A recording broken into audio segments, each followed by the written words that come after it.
So, good evening. I have in front of me a Lenovo Ideapad. It is definitely not a ThinkPad, it is an Ideapad. It is an Ideapad 3 15 ITL6 to be specific. And what we're hopefully going to do to it today is upgrade its RAM and also present it with a shiny new, well, if indeed it's not shiny and it's not new, but it is new to this machine, a hard disk to give it some extra storage capacity. So first up is the obvious point of getting the back off so the case is open. I have already removed the 10 screws from here because A, it's boring to watch me doing it, and B, if you don't know how to undo screws yourself, stop right now and go and talk to a professional. So once you have undone the screws, you can use a guitar pick or something similar and just run around the case, gently leaving it open so that the tabs pop off and you can then remove the back. The only thing to take note of is that if you just leave the screws in like this and when you're popping it off, they can jump out a bit. So ideally take them out, but just be aware that these four along the front here are a little bit smaller than the 6, which you find in the other places. And this screwdriver is so magnetic that it's actually moving screws around, which is interesting. Also, if you are using a guitar pick, do know that it will probably permanently bend it and will probably not be usable for a guitar. Thank you. That's a useful interjection from my assistant, who should perhaps put that in a guitar video rather than a computer one. Anyhow, the fact that it's right. my computer, but Lift this off and we are presented with the inside of the computer. Delightful.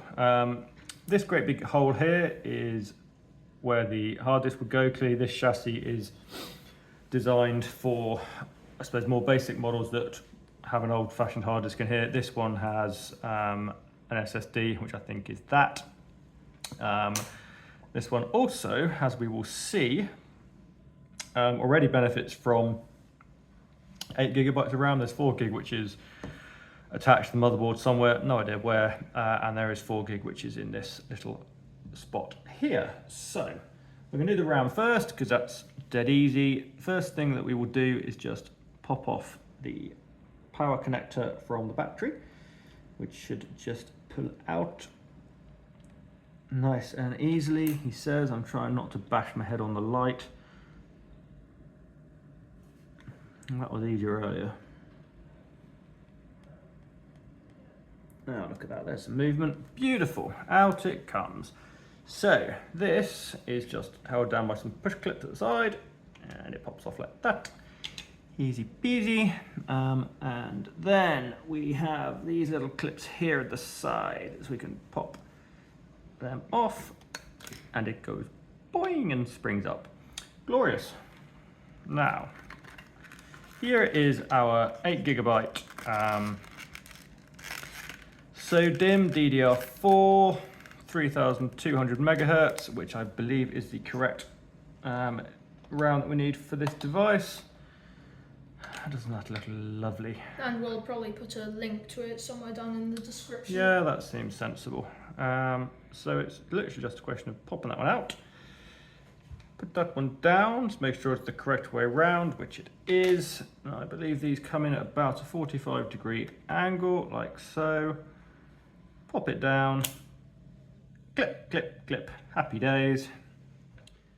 And then push that back down again. And that's probably 50 quid in your local computer shop, and that's taken about 3 minutes. This is why DIY is good, provided you can work a screwdriver, remember. Right. Moving on.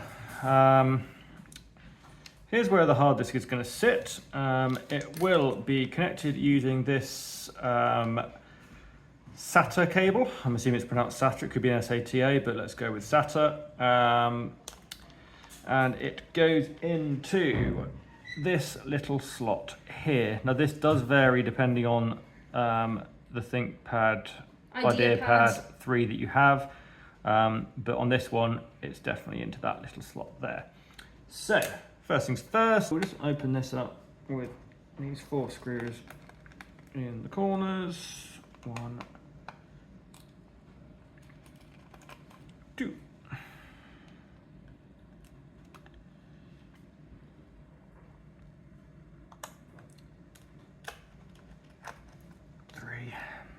Look at this, I'm good at counting, aren't I? 4, glorious. Right, we can lift that out, and here is the 500 gigabyte hard disk, which we're going to put in. Now, we will, at this point, apologies for the noise in the background, there's a dog running around the place. It wasn't my idea. This hard disk has come out of, I don't know if I can make it visible on this video. Oh, we're going to try and lift it in place. Yes, it has come out of this old Dell something or other. You can see it's been removed with absolute expertise. I've basically just ripped the keyboard off. It used to live down there.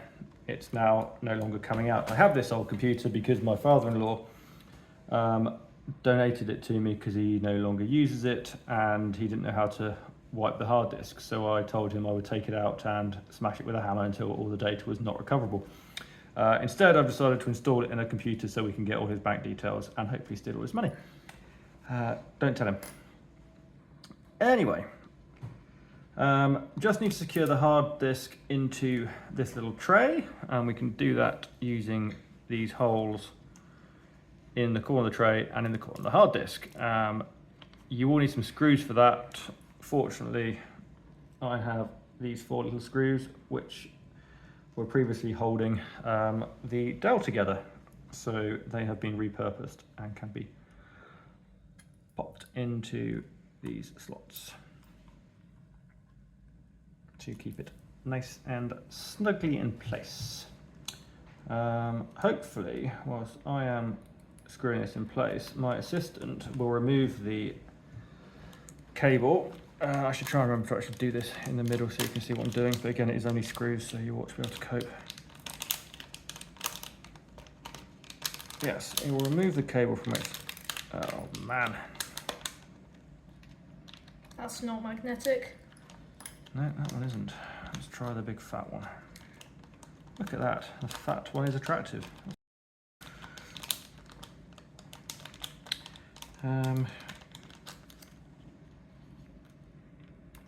Okay. I might now do it away from being right over the computer because I'm clumsy and drop things. Right. There we go. Look at that. I can now hold it upside down and it doesn't fall out. Brilliant. So it'll be going back in not that way round, it'll be going back in this way round, and our little cable will Are you sure that's not upside down? Are you sure you're not supposed to put it in the other way around? I'm fairly confident this way's fine. So that plops in like that. Good, good.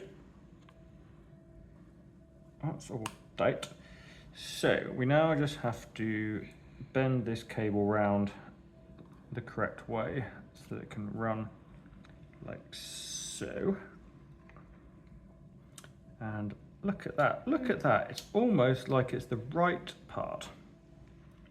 Now we could be even neater and just lift up this little fella here. Just tuck it in underneath. It's a thing of beauty. I think that blue part is supposed to be on top. I mean, on top of the ports or connector thing. What, do you think it should be the other way around? No.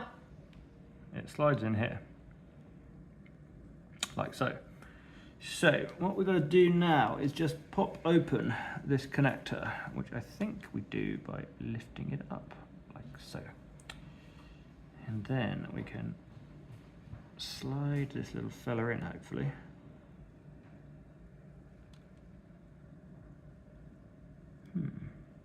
There we go. I think that's it. We'll give it a bit of a shove and then we'll pop that back down again. Okay, and we'll give it a yank.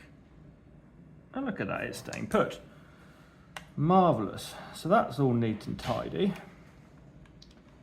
This is all neat and tidy. So we just have to put these 4 screws back into the corners. Oh, fun, fun, fun. We'll try not to cross thread them. There we go. Which is probably easier with the magnetic screwdriver because I could just pop them more simply down, I suppose, but it's working, so let's be done with it.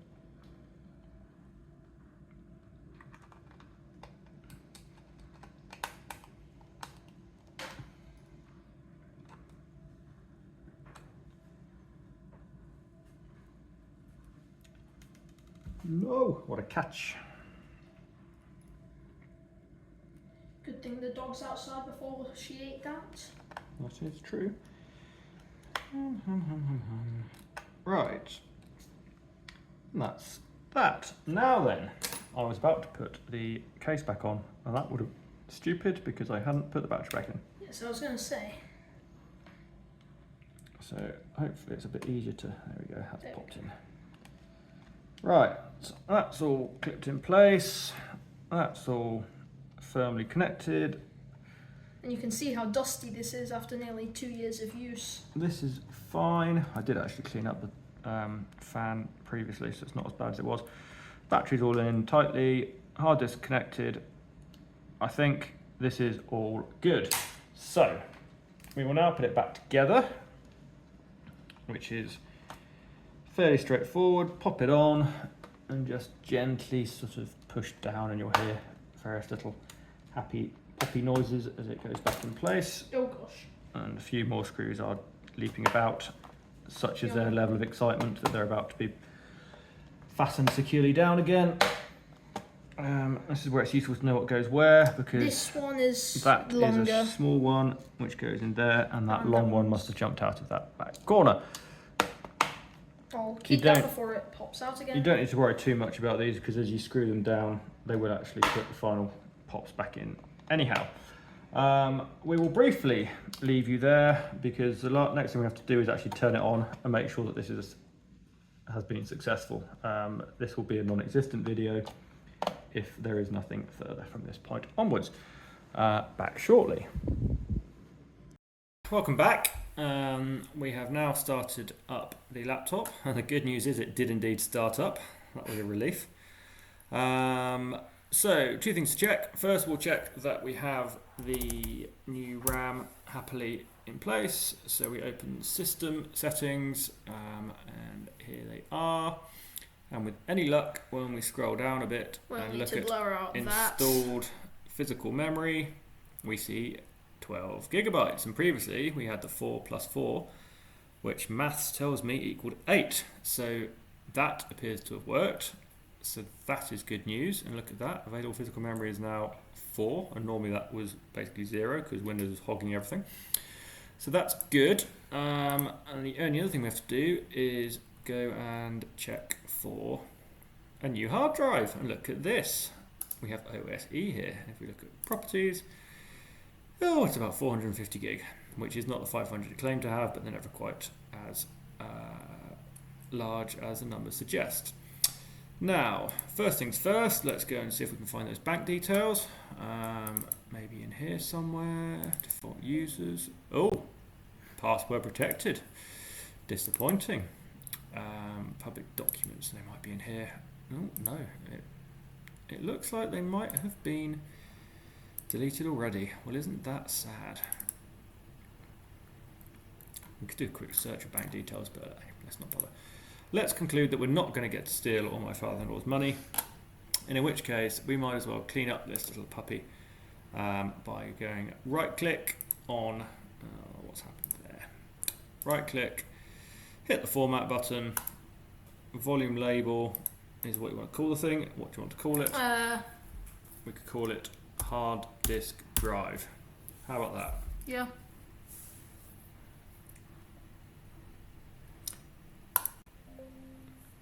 Yep.